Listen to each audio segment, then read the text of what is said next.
Quero saudar a todos com a graça e a paz do nosso Senhor Jesus. Amém. Amém.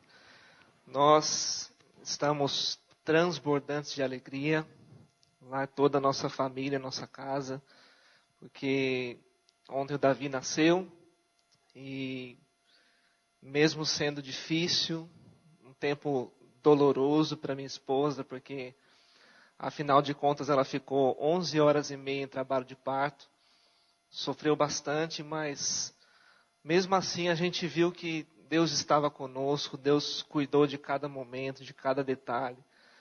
Deus moveu pessoas atenciosas, extremamente bondosas para estar cuidando da gente lá no hospital.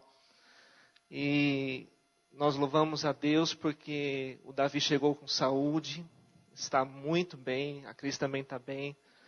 E nós acreditamos que hoje, depois do almoço, eles já vão estar voltando para casa e sendo muito bem recebidos. E eu também quero agradecer pelo privilégio de estar aqui com vocês essa manhã.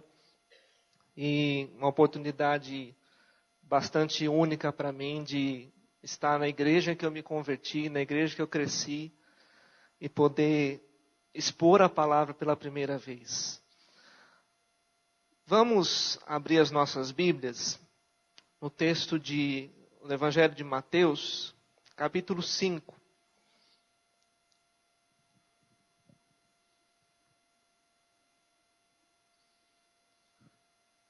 Mateus, capítulo 5. Nós vamos meditar um pouquinho nessa manhã, nos versículos 13 até o 16.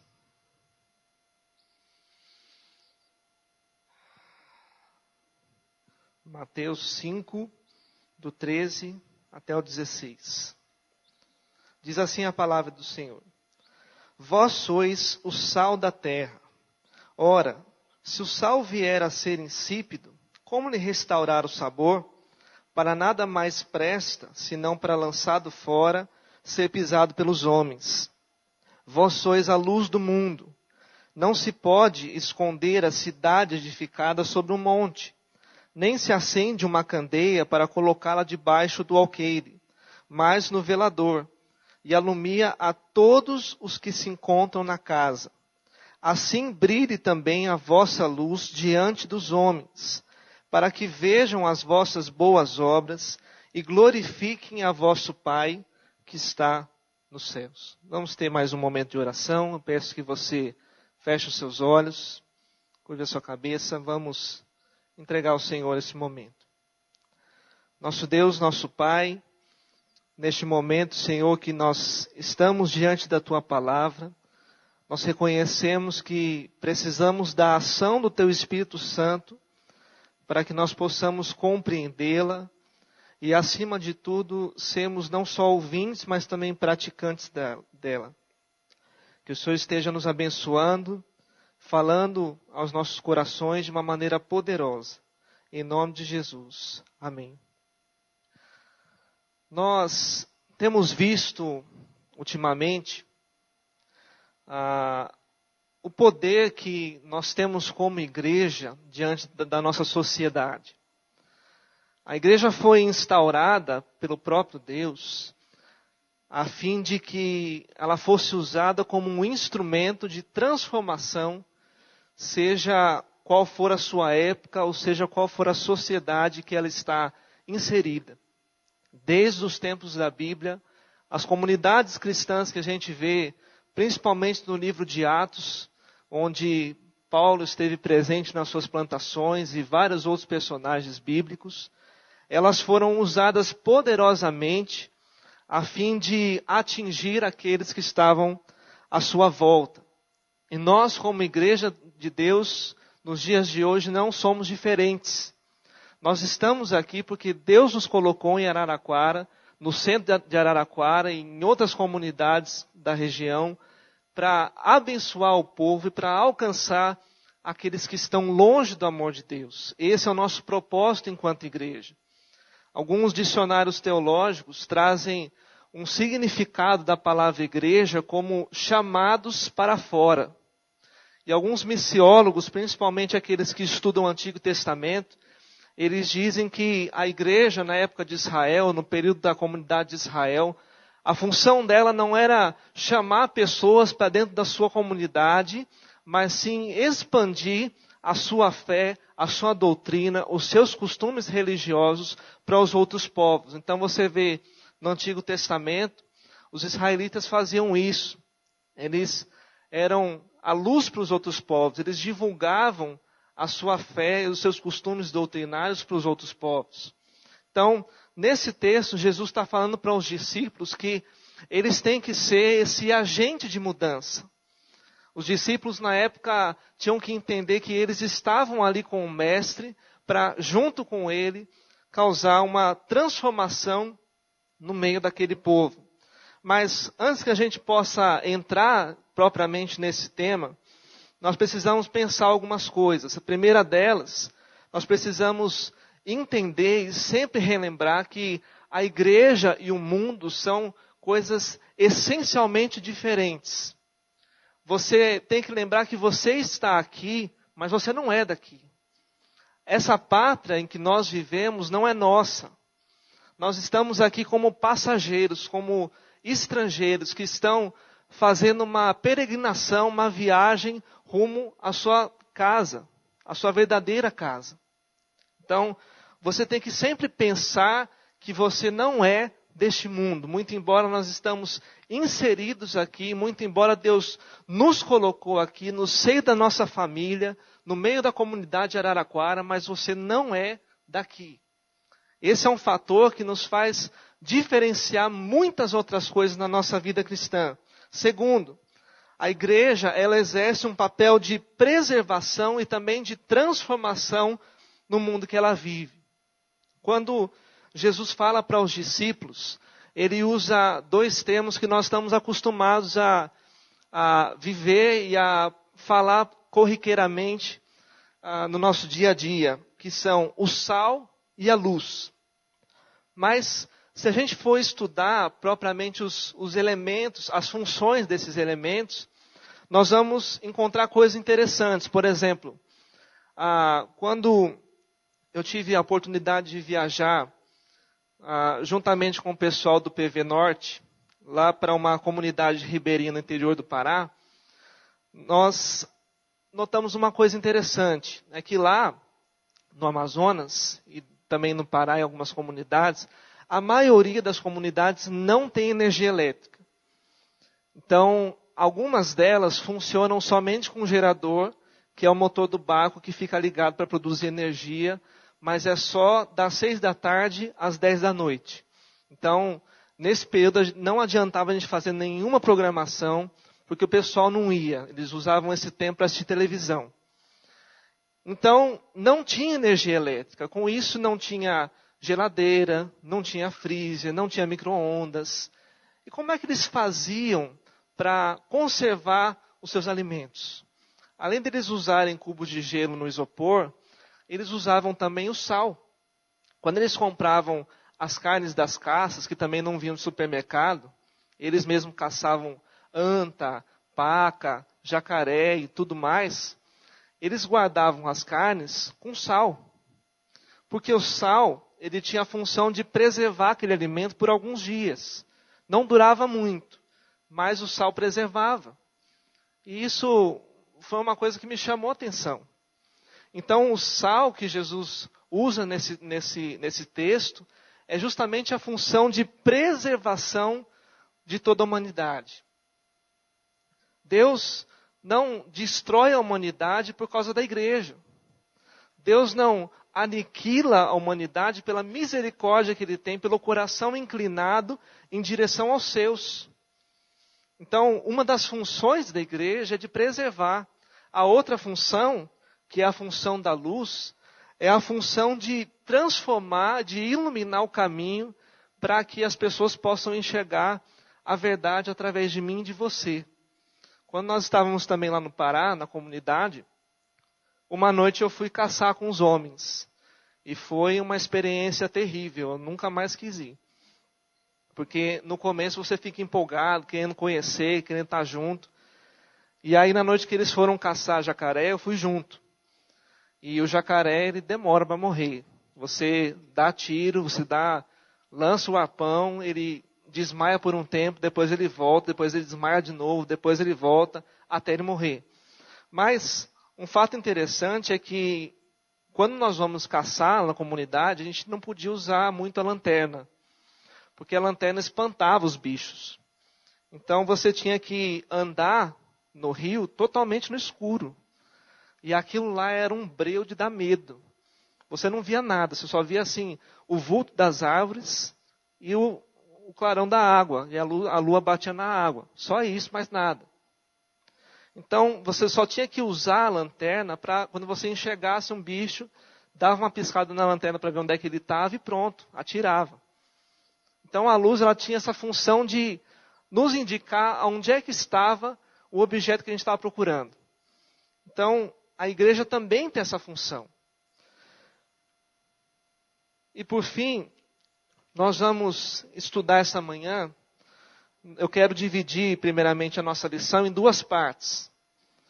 E a primeira delas, eu quero tratar com os irmãos alguns sintomas de quando a igreja não está sendo um agente de transformação de Deus na sua história. Então, o primeiro sintoma que nós podemos enxergar quando a igreja não está indo bem, quando a igreja não está fazendo a sua função diante de Deus, é quando a igreja começa a confundir o evangelho que ela prega com alguns comportamentos legalistas. Então, quando você começa a confundir a palavra de Deus com uma série de comportamentos que você acha que você tem que adquirir a fim de mostrar que você é crente, isso começa a criar uma barreira no evangelho que você está pregando. Por exemplo, nós fomos para fazer essa viagem lá no Pará, e assim que a gente chegou, uma das nossas estratégias, os meninos, pelo menos, para alcançar os homens, era começar um jogo de futebol, e ali a gente chamaria os homens da comunidade, e no meio do jogo a gente parava um pouquinho para fazer uma devocional. Só que a gente levou um susto, porque quando a gente ia chegando nas casas, o pessoal se assustava meio com o nosso convite, eles acabavam meio rejeitando. Depois nós fomos entender que lá tinha uma igreja pentecostal. Eu nem lembro mais o nome da igreja. E essa igreja pregava que era pecado jogar futebol. Então, quando eles viam que a gente era crente e estavam chamando para jogar bola, falaram, opa, peraí, tem um negócio estranho aí. E eles não iam. Outras igrejas que a gente viu por lá, os homens até jogavam bola, mas de roupa social. As mulheres iam para o rio, iam para a piscina de vestido longo. Porque eles achavam que se Jesus voltasse na hora, eles não estavam sem roupa, ou não estavam com a roupa inapropriada para subir. Então, estão confundindo o seu evangelho com comportamentos, com o vestuário. Hoje nós criamos um estereótipo de crentes. Quando você sai na rua e vê alguém de saia comprida, cabelo comprido, sem brinco, sem colar, sem maquiagem, você vai pensar que é o quê? Crente. Isso é o tipo de crente que a gente cria na nossa mente. Mas o nosso evangelho, a nossa vida com Deus não está só na nossa roupa. Eu posso me vestir da maneira como eu quero. Mas, muito embora o vestuário ele diga algumas coisas sobre você, não é a essência. A essência está aqui dentro. A essência está no seu coração. A essência é aquilo que sai da sua boca, aquilo que você fala, aquilo que você vive. Nisso está o evangelho. Não é um comportamento que você adota. Não é o fato de você não jogar bola que vai dizer que você é crente. Não é o fato de você ir para a piscina de vestido longo que vai falar que você é crente. O que vai dizer, de fato, Deus que você crê é a sua vida. O segundo sintoma que mostra que a igreja não está indo muito bem é quando ela confunde o evangelho com um cristianismo de gueto. O que significa isso? Significa que quando nós começamos a criar as panelinhas, os grupinhos no nosso meio, nós estamos também sendo uma barreira para a transformação da sociedade. Quando a gente exclui alguém da nossa comunidade, os povos que estão de fora, as pessoas que estão de fora vão ver isso. E isso não é cristianismo. Quando você começa a excluir as pessoas do seu meio de amizade, é claro que com algumas você vai ter mais afinidade do que outras, mas quando você começa a excluir, isso não mostra o cristianismo que você deve viver. Jesus não fazia isso. Jesus não excluía as pessoas, ele não só atendia aqueles que ele queria, ele atendia a todas as pessoas. Eu conheci um médico em Recife, quando eu estava no meu tratamento da coluna, e um crente, filho de pastor presbiteriano, e ele me atendeu no seu plantão, no pronto-socorro. Então, quando eu cheguei lá, ele estava com um semblante assim de muito cansaço. E ele me contou que ele faz um plantão de 15 horas. Acho que 3 ou 4 vezes por semana. E nesse plantão, às vezes, ele chega a atender cerca de 200 a 250 pessoas. Se você calcular uma média por hora, dá mais de 10 pessoas por hora. Então, ele falou que eu estou muito cansado, mas o que me inspira a continuar é lembrar do que Jesus fez. Porque Jesus ele não escolhia quem é que ele queria atender. Ele não escolhia a hora para atender, ele não escolhia o momento certo. Ele simplesmente ia lá e fazia. Ele simplesmente ia lá e curava, e abençoava, e tratava, aconselhava pessoas. Ele fazia isso porque ele queria, porque era um coração de servo. Então, não tinha a questão comunitária para Jesus. Quando ele conversa com a mulher samaritana, ele dribla esse costume, ele quebra essa cultura. Porque na cultura judaica, eles não conversavam com os samaritanos. Eles nem sequer passavam por Samaria. Jesus fez isso. O terceiro sintoma, a igreja está indo mal quando ela confunde o evangelho com o misticismo religioso. E isso, muito embora possa não aparecer, mas existe muito no nosso meio evangélico. Muito mesmo. Nós vemos pessoas que se rendem a outras pessoas, que se rendem a objetos, a imagens, a lugares. E não está tão longe dos nossos olhos. Uma igreja campeã de fazer isso é a Universal do Reino de Deus. Eles promovem muitas campanhas em nome de objetos, em nome de pessoas, em nome de outras coisas. Eu já vi, por exemplo, o pedaço da cruz de Cristo, a água do dilúvio, entre muitas outras coisas que eles criam.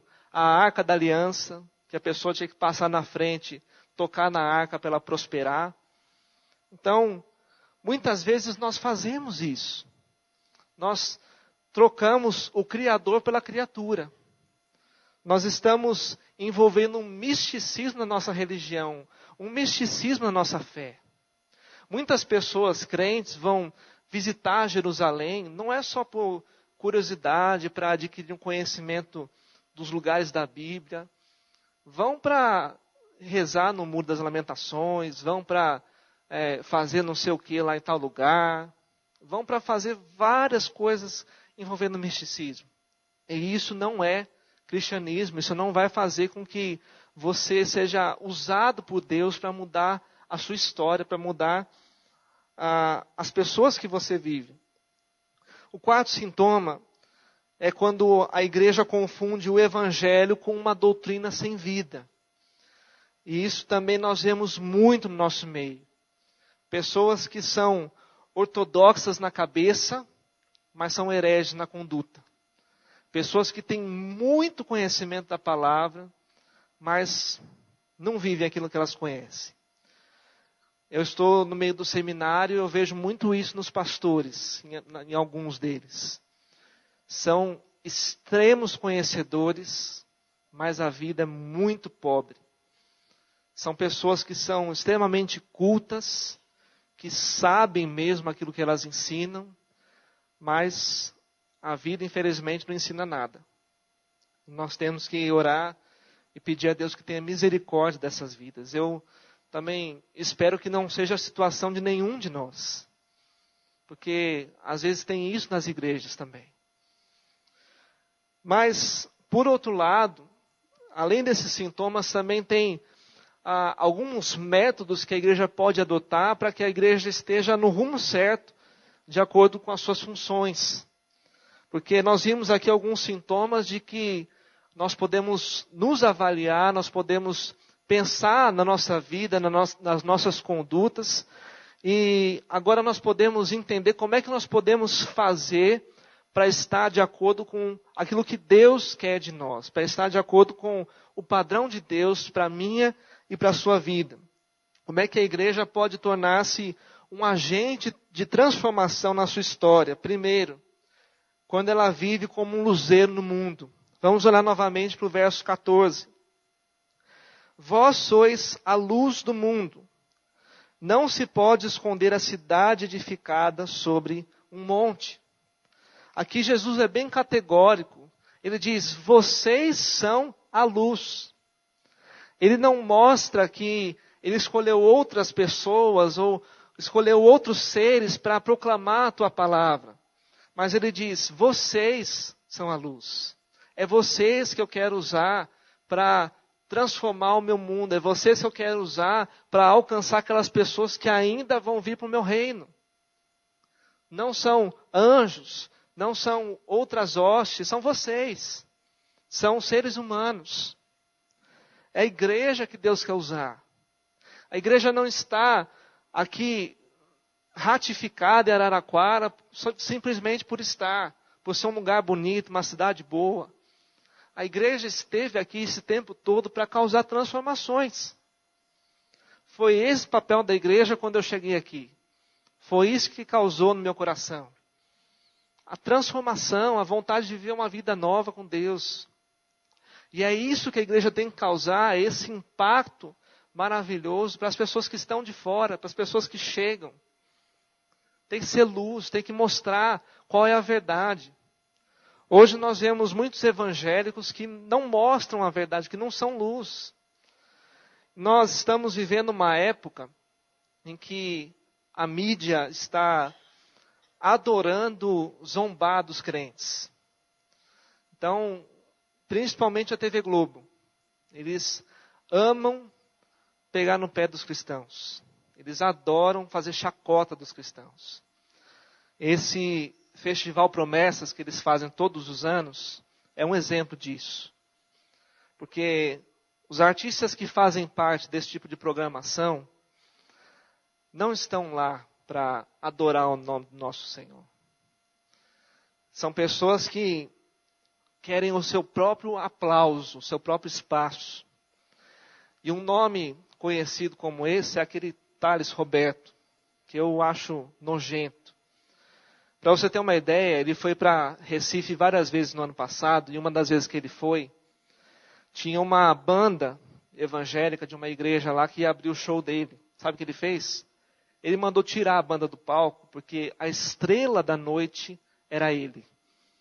E ele não queria ninguém subindo no palco dele. Então, são pessoas que não estão motivadas a buscar a glória de Deus. E se nós nos deixarmos influenciar por esse tipo de pessoas, nós vamos acabar nos tornando iguais. Pessoas que não estão aqui para buscar a glória de Deus. Os músicos, principalmente, têm essa questão que a gente precisa trabalhar.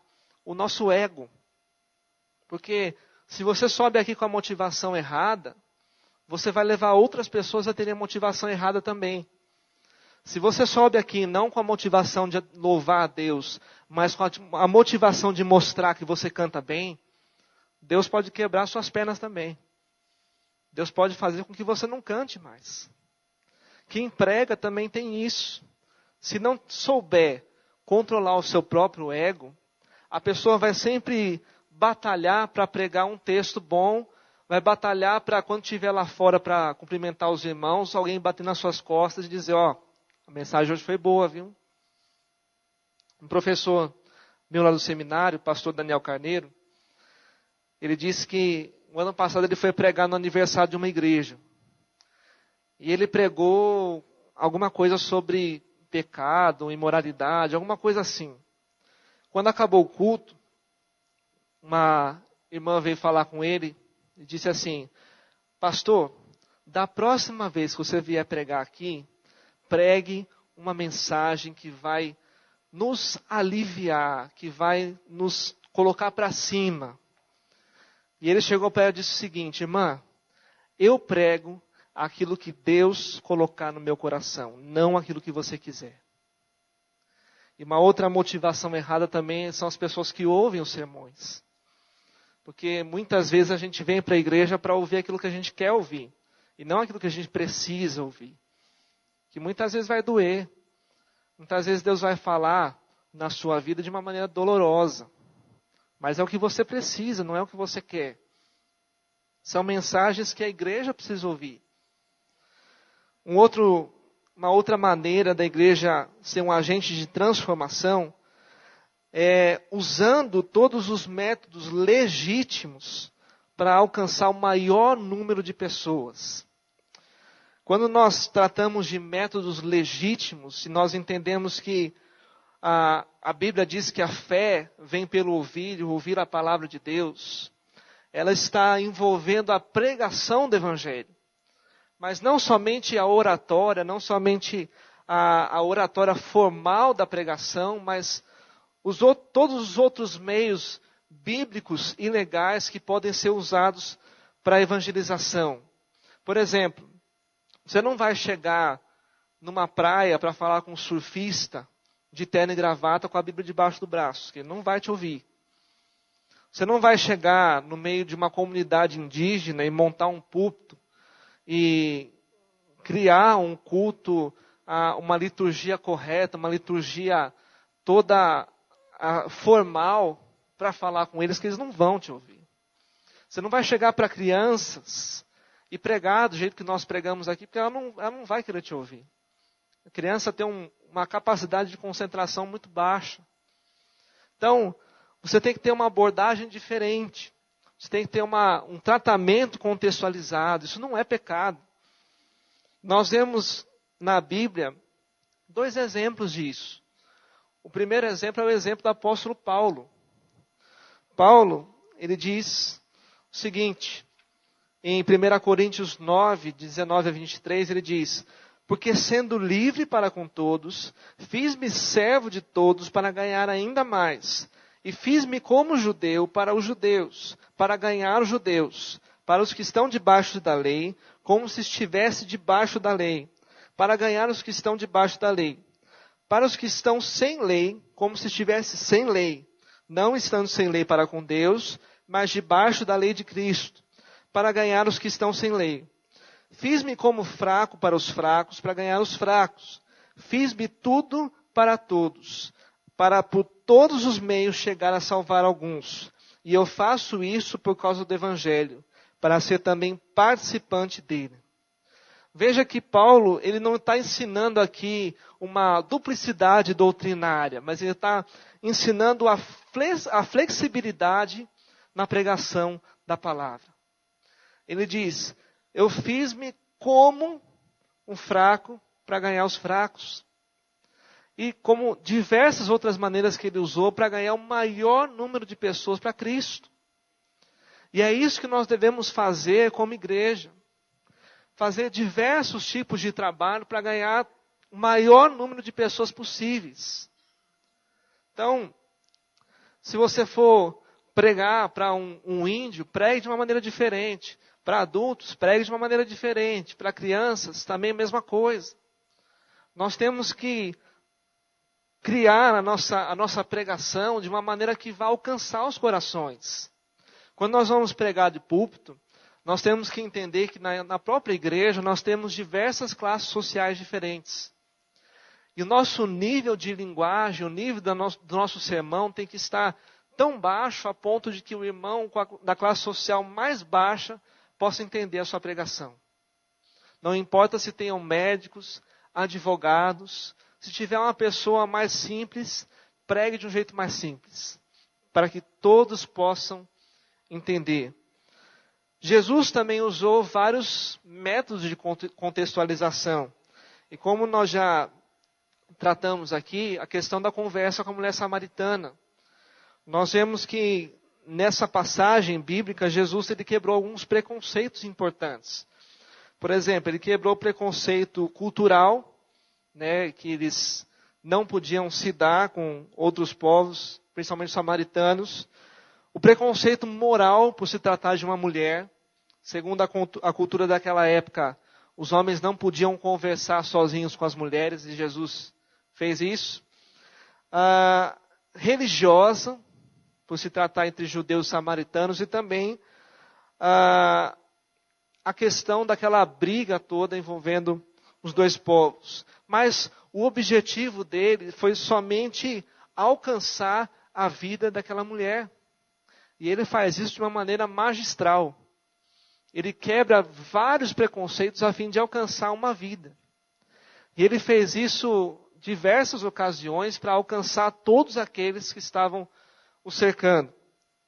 E ele também usou alguns outros métodos, por exemplo, a evangelização pessoal.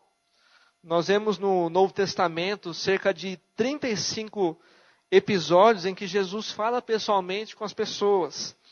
A evangelização de massa, quando ele prega para as multidões.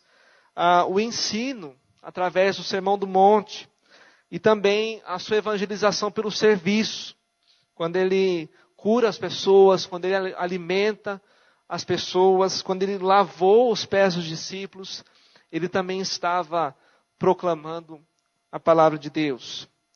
Um quarto método é quando a igreja se torna o braço estendido de Deus na prática do bem. Um assunto que em algumas igrejas não é muito falado, mas que também se torna de extrema relevância para a vida da igreja, é a ação social. Muitas igrejas não têm se envolvido com trabalhos sociais. Algumas comunidades cristãs não têm se colocado a fim de ajudar o seu povo, a fim de contribuir para a comunidade, a fim de fazer algum serviço social. Algumas igrejas de Recife têm feito muito isso, e nós louvamos a Deus por isso. Tem se envolvido de uma maneira muito abençoadora na vida de pessoas que precisam. Tem uma igreja lá, não sei qual é a denominação, mas eles fazem um trabalho de madrugada para retirar as pessoas da rua, dão um banho nelas, dão comida e também pregam o evangelho. No Pará, tem acho que todos vocês conhecem, Auxílio de Nazaré, que acontece todos os anos. E, se eu não me engano, ano passado envolveu cerca de 5 milhões de pessoas na procissão. Tem uma igreja batista que eles montam algumas tendas na estrada, na entrada de Belém, em alguns outros lugares estratégicos, para receber os romeiros. Aí lá eles lavam os pés das pessoas, fazem uma massagem, porque muita gente vai pagando promessa, muita gente vai a pé pela estrada, descalço, de joelhos, de várias outras maneiras. E lá, além dessa massagem, além dessa água, desse tratamento bom, eles também pregam o evangelho. E muitas dessas pessoas nem continuam mais a procissão. Muitas delas voltam para casa, transformadas. Porque esse é o papel da igreja. Esse é o papel da igreja. Ajudar a comunidade, fazer serviço social, fazer obras sociais. E nós precisamos nos envolver mais com isso. Não é só dar uma cesta básica, não é só dar uma esmola, não é só entregar um folheto, mas é ir lá, é saber do que a pessoa está precisando e ajudar, também com a palavra. Porque nós sabemos que a principal necessidade é de ouvir o evangelho. Então, nós precisamos fazer isso. Nós fazendo isso, nós vamos ter um alcance muito maior na comunidade que a gente vive. Por fim, o último método para a igreja ser um agente de transformação de Deus é tornando-se uma voz profética no mundo. Quando eu digo isso, eu lembro que nos nossos últimos dias a gente tem vivido tratados de questões muito importantes, até politicamente. Nós temos ouvido falar sobre aborto, sobre homossexualismo, e sobre diversas outras coisas que são assuntos polêmicos, são assuntos para serem debatidos, mas que a igreja em si tem que tomar suas posições.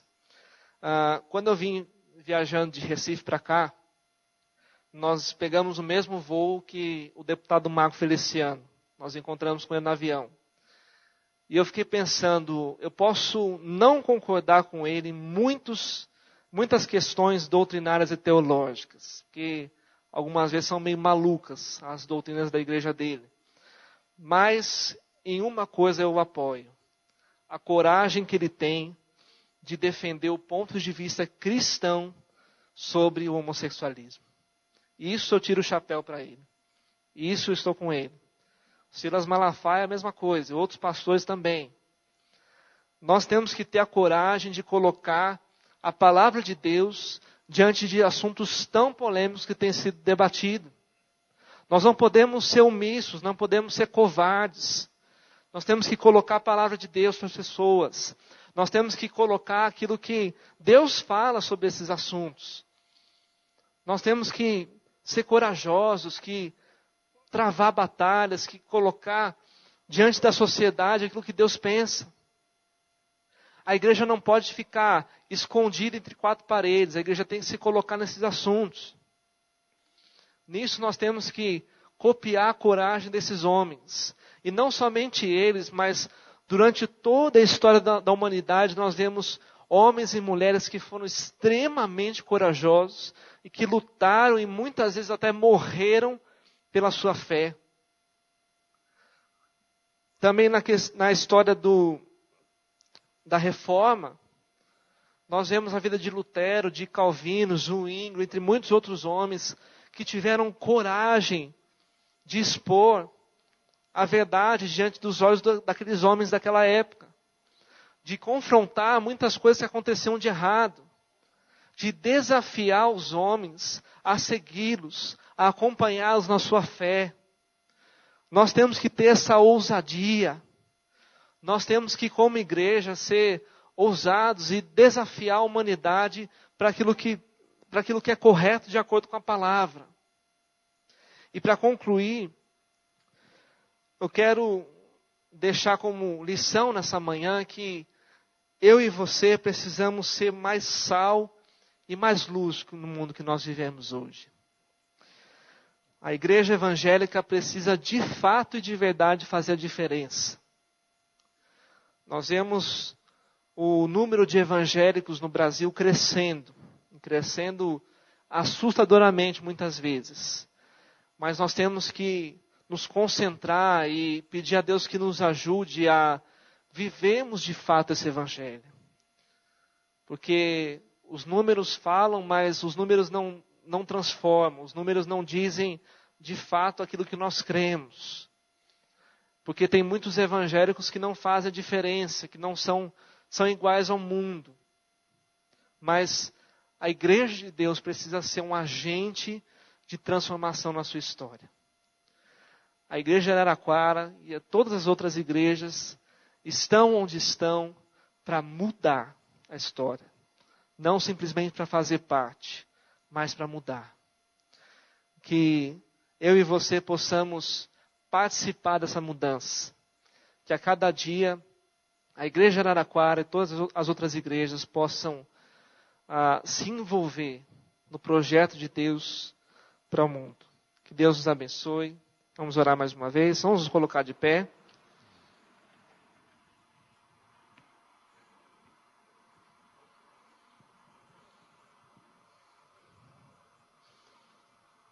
Vou pedir para o pastor orar a nós. Deus amado, nós queremos louvá-lo pela bênção da tua palavra nessa manhã, pela exposição da mesma, pelos desafios que essa exposição implica no nosso dia a dia. Obrigado, Deus, pela bênção de podermos fazer parte desse projeto de preservação e de transformação do mundo. Queremos, ó Pai, pedir que o Senhor nos ajude enquanto igreja, como agência, e que o Senhor nos ajude enquanto pessoas, como agentes, preservadores e transformadores das realidades em volta de cada um de nós. Que o Senhor nos capacite, através do Teu Espírito Santo, para esta missão. Que o Senhor continue abençoando ricamente o Fernando, dando a ele, ó Deus, a cada dia, a formação e a formatação do Teu Espírito para o seu ministério. Que o Senhor o use de uma maneira poderosa a cada dia na sua vida. E a nós outros, enquanto igreja, que o Senhor desperte o nosso coração para a urgência que temos de sermos luz e sermos sal deste planeta. Em nome de Jesus, nós te pedimos isto e te agradecemos pela bênção desta manhã. Amém, Senhor. Amém.